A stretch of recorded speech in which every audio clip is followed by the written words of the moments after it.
Good afternoon, students. Today we shall start a new chapter 2.2 of Unit 2, that is alloy steel. Okay. Now here is the picture of alloy steel. Okay, various instruments. Okay, prepared from alloy steel. Next slide. Now what is steel? Steel is an alloy of iron with typically a few percent of carbon to improve its strength and fracture resistance compared to iron. Many other additional elements may be present or added. Okay. Steel is nothing but, or in other words, a alloy of iron. Okay. So along with iron you have some percentage of carbon and any other elements. Okay. So that's how steel is prepared. So we shall going to study, okay, the different composition of steel. Okay. Next slide. Composition of steel. Steel is an alloy of iron as ferrite containing 0.25 to 2.5% carbon. Okay. So steel is an alloy of iron, that means major proportion or major content is iron. Okay. And how much carbon is present? 0.25 to 2.5% carbon is present. And how it is present? It is present as cementite. Okay, that is nothing but iron carbide. And what is the formula of iron carbide? Fe3C. Okay. Along with that, traces of silicon, sulfur, phosphorus and manganese is also present. Okay. Now, percentage of carbon in steel is intermediate to that of wrought iron and cast iron. Okay. There are three varieties of iron. Which are the three varieties? Wrought iron, steel and cast iron. Okay. You can see here the percentage of wrought iron. Wrought iron contains 0.1 to 0.25% carbon. Okay. Steel contains 0.25 to 2.5% carbon. Okay. And cast iron contains 2.5 to 5% carbon. Okay. Or in other words, steel carbon content lies in between that of wrought iron and cast iron. Okay. Wrought iron and cast iron. Next slide. The percentage of sulfur and phosphorus are usually below 0.05% silicon. Okay. So sulfur and phosphorus are below 0.05%. Okay. Whereas silicon is usually between 0.15 to 0.35%. Okay. And it is present as iron silicide. The formula of iron silicide is FeSi. Okay. Which is soluble in ferrite. High content of silicon gives a fibrous structure to steel. Okay, in order to attain fibrous structure, silicon is to be added in higher percentage. All right. Manganese is added to steel during its manufacture to serve as a deoxidizer and neutralize the harmful effect of sulfur. Okay. So why manganese is added to this steel? It in the manufacture it acts as a deoxidizer. Okay. Then it also neutralizes harmful effects of sulfur, okay, by forming what? Manganese sulfide. So sulfur is harmful to steel, so it will neutralize the harmful effects of sulfur by forming what? Manganese sulfide, okay, which is inert, while iron sulfide makes the steel brittle. Okay. So iron sulfide makes the steel brittle. Okay. Now next, manufacture of steel. Now how steel is manufactured? Okay. Steel is manufactured either by the removal of carbon from cast iron. Okay. So because cast iron contains higher percentage of carbon than steel. Okay. So you can have two processes. Either you can remove a part of carbon from cast iron, okay, or by adding carbon to wrought iron. Why adding carbon to wrought iron? Wrought iron contains lesser percentage of carbon. Okay. Steel carbon content is in between that of wrought iron and cast iron. Therefore, you can have two methods. Okay. To manufacture steel. One is by adding carbon to wrought iron, because wrought iron contains lesser percentage of carbon. Okay. Or by removing carbon from cast iron, because cast iron contains higher percentage of carbon. Okay. So these are the two methods to prepare one or manufacture steel. Okay. Now which are the methods? Different methods, okay, used in the manufacture. One is Bessemer's process, other one is open hearth process, duplex process, okay, electric process and LD process. Alright. So all processes you are not going to study, only LD process is important. Okay. So LD process you are going to study. Next slide. Now how to manufacture steel by LD process. LD process is actually in, okay, It is also called Lenz-Dusenwer-Farad process or Lenz-Donawitz process. Okay, developed in Austria, used in Rourkela plant in India. Okay. Now, what is the principle of LD process? All right. The principle of this process is to oxidize impurities present in cast iron by oxygen. Okay. So, you have got to oxidize impurities which are present in cast iron, okay, by oxygen, by passing oxygen. All right. The oxidized impurities escape as gases. Okay. So, oxidized impurities, if they are present in gaseous form, they escape, okay, into the atmosphere. Suppose if it is in the liquid form or molten form, it is removed as slag. Okay. Slag is the molten impurity layer formed during manufacture. Okay. So, if it is in the liquid form or molten form, it will be removed by tilting. Okay. Next slide. To the pure iron leftover, calculated quantity of iron is this one carbon is added. Okay. To pure iron leftover during the manufacture, some calculated quantity of carbon is added. Okay. So, in the form of spiegeleisen. Spiegeleisen is nothing but alloy of iron, okay, carbon and manganese that is used in the manufacture of steel. Okay. In the manufacture of steel, spiegeleisen is added. That will contain some calculated quantity of carbon. Okay, carbon. Now, next we shall see what is LD process of steel. Now, LD process of steel, LD converter is being used. Okay, it is a converter, okay, used in the manufacture. The LD converter is a pear shaped vessel. Okay, shape of the vessel is pear shape with a closed bottom is closed. It is lined inside with basic material like magnesia. Okay, the converter is lined inside with magnesia. Magnesia is nothing but magnesium oxide. Okay, next slide. Here is the diagram of converter, LD converter. You can see the pear shape. Pear shape is this shape. Okay, broader at the bottom and narrower at the top. Okay, this is the shape of pear. Okay, and there is a water cooled lance here. Oxygen is passed through this pipe. Okay, cooled by water cooled pipes called lance. Okay. So, LD converter is a pear shaped vessel with a closed bottom lined inside with the material like magnesium. So, inside lining is here. So, the inner part of the converter or inside there is a lining made up of magnesium, okay, magnesium oxide. Next slide. Molten cast iron along with the scrap iron and some lime is added to the LD converter. Okay. So, here are the reagents used for the LD converter. Okay. Which are the reagents or reactant? Molten cast iron. Okay.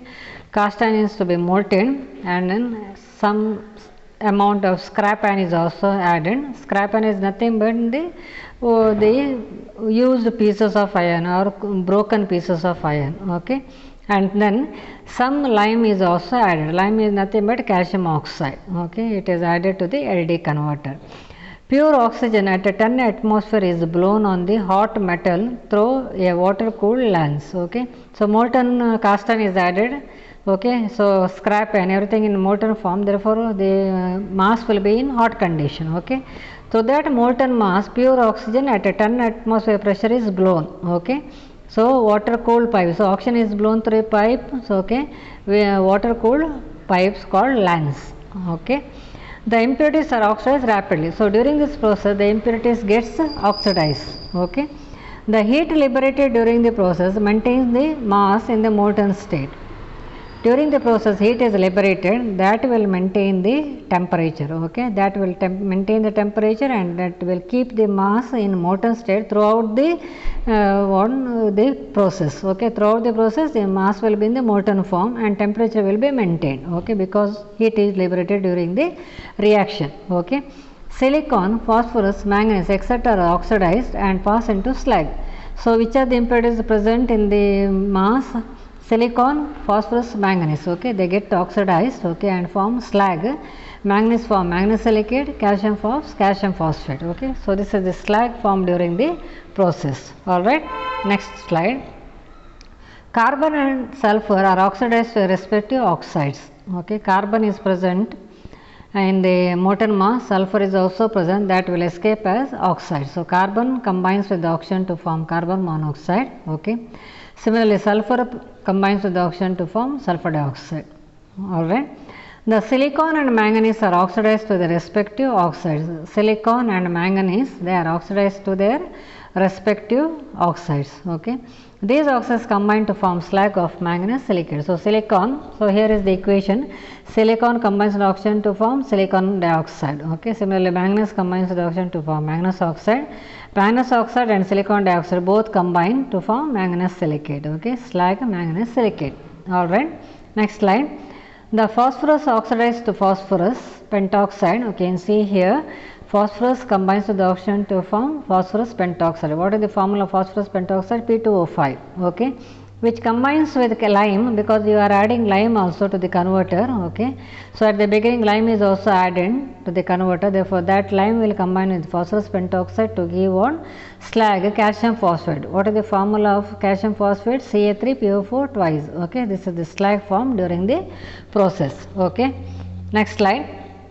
The hot spot is formed at the center of the charge. So, at the center of the converter, hot spot is created because the heat is liberated during the reaction. The iron gets purified at the hot spot. So, iron gets purified. Okay, at this hot condition, iron gets purified. Okay. The purified metal being heavier than the charge sinks to the bottom. So, purified metal, since it is heavier, okay, sinks to the bottom. It will go and settle at the bottom. Okay. The impure ion moves to the hot spot. Impure ion is lighter weight. Okay, that is having light weight, therefore moves to the hot spot. Okay, moves up.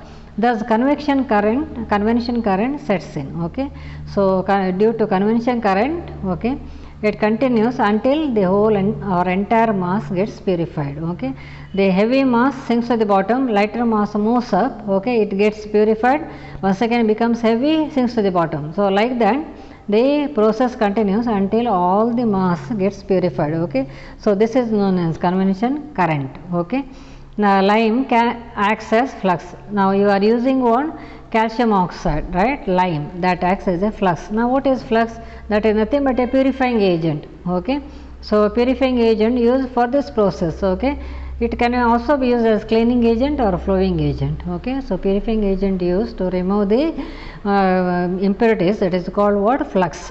Okay, now when the purification is complete, the convection current stops. Okay, when the entire purification process gets completed, then the convection current stops. Okay, the slag floating on the surface is removed. So, slag will be the lightweight, okay, lightweight layer, therefore that will float on the surface, that is removed later, okay, by tilting.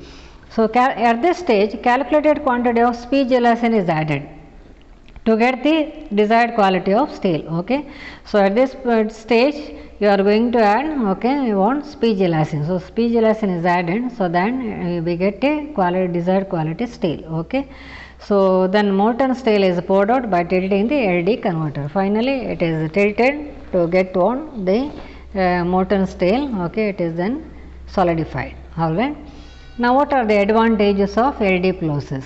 Okay, so there are 4 important advantages for the LD process. Okay, the process requires only 45 minutes. So, in order to complete the process, okay, it will require only 45 minutes. That means you can save time, right? Within 45 minutes, the entire process will be over. Okay, so it is what? Saving time, less capital expenditure and more productivity. Okay, you need not expend much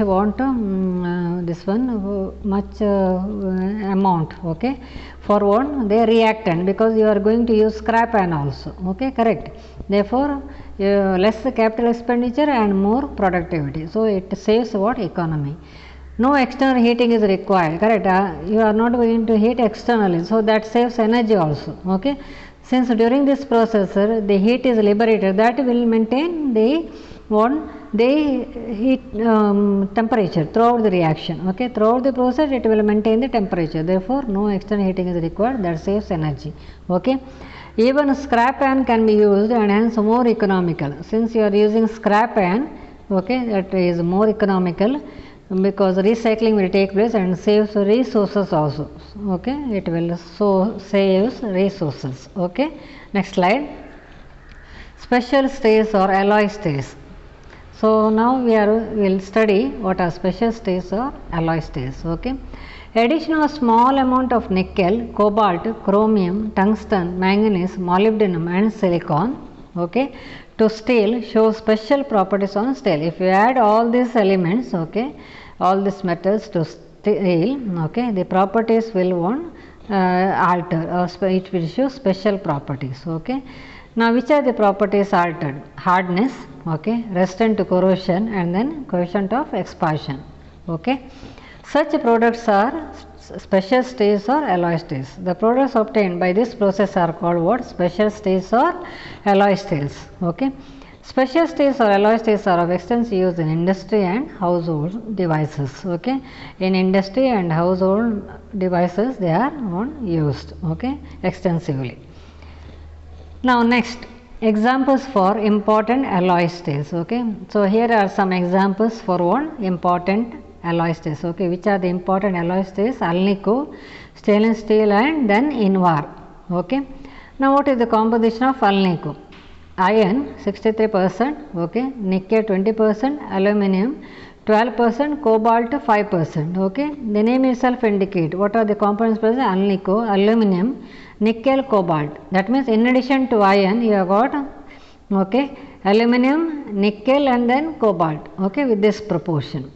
So what is the property of Alnico? Highly magnetic. So Alnico is highly magnetic in nature, okay, therefore that is used in permanent magnets. Okay, Alnico is used in the manufacture of permanent magnets. Okay, next, stainless steel.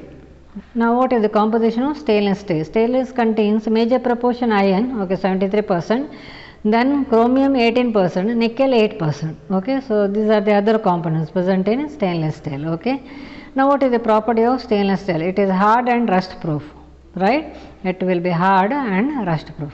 Now why it is used? Stainless steel, utensils, watch cases, watch straps, surgical instruments. Okay, so these are the uses of what? Stainless steel. Alright, next, Invar. Composition, what is the composition of Invar? Iron 64%, okay, nickel 36%. Okay, this is the composition of what? Invar. Only two components are present, okay, along with the iron only nickel is present. That means only total two components. Alright. Now what is the property of Invar? Low coefficient of expansion. Okay, this is the major property of Invar. It has got a low coefficient of expansion. Since it has got a low coefficient of expansion, it is used in the meter scales. Okay, it is required, okay, very much required in the manufacture of meter scales, pendulum, and then measuring instruments. Okay, in measuring instruments. Alright, so these are the three important, okay, the examples for alloy states. Alright, here are some pictures given of alloy states. Okay, you can see here, okay, utensils, magnets, etc. Alright, so I will stop at this stage. Please go through all these slides. Okay, any difficulty please contact me. Alright, thank you.